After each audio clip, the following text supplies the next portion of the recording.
সদ্য পদত্যাগ করা সাবেক ছাত্র উপদেষ্টা আসিফ মাহমুদ সজীব ভুইয়া ও মাহফুজ আলমের দুর্নীতি ও অনিয়মের অভিযোগে তাদের গ্রেফতারের দাবিতে তৃণমূল এনসিপির ব্যানারে রাতে এক বিক্ষোভ মিছিল অনুষ্ঠিত হয়। মিছিলটি কেন্দ্রীয় সড়ক প্রদক্ষিণ করে সংক্ষিপ্ত সমাবেশে মিলিত হয়। বিক্ষোভকারীরা অভিযোগ করেন, দীর্ঘদিন ধরে প্রশাসনিক সুযোগ সুবিধা ব্যবহার করে বিভিন্ন প্রকল্প, কাজ ও কার্যক্রম থেকে নিয়মিত কমিশন নিতেন আসিফ মাহমুদ সজীব ভুইয়া। স্থানীয়ভাবে তাকে মিস্টার 10% নামে পরিচিতিও পেয়েছেন বলে দাবি করেন সংগঠনের নেতারা। মিছিলে নেতৃত্ব দেন এনসিপি থেকে বহিষ্কৃত নেতা মুনতাসির মামুন।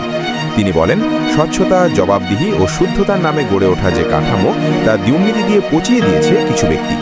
সজীব ভুইয়া এবং মাহফুজ আলমের অনিয়ম সংগঠনকে বিতর্কিত করেছে। তাদের বিরুদ্ধে অবিলম্বে আইনি ব্যবস্থা না নেওয়া হলে আরও কঠোর আন্দোলনের ঘোষণা দেন তিনি। সমাবেশ থেকে বক্তারা আরও অভিযোগ করেন, দুর্নীতির আড়ালে প্রশাসনিক পদের অপব্যবহার, চাঁদাবাজি এবং ব্যক্তি স্বার্থে প্রভাব বিস্তার ছিল তাদের নিয়মিত কার্যকলাপ। এসবের তদন্ত ও দৃষ্টান্তমূলক শাস্তি দাবি করেন তারা। বিক্ষোভ শেষে স্লোগান দিতে দিতে শান্তিপূর্ণভাবে সড়ক ত্যাগ করেন নেতাকর্মীরা। পুরো সময় পরিস্থিতি নিয়ন্ত্রণে রাখতে আইন শৃঙ্খলা বাহিনী মোতায়েন ছিল।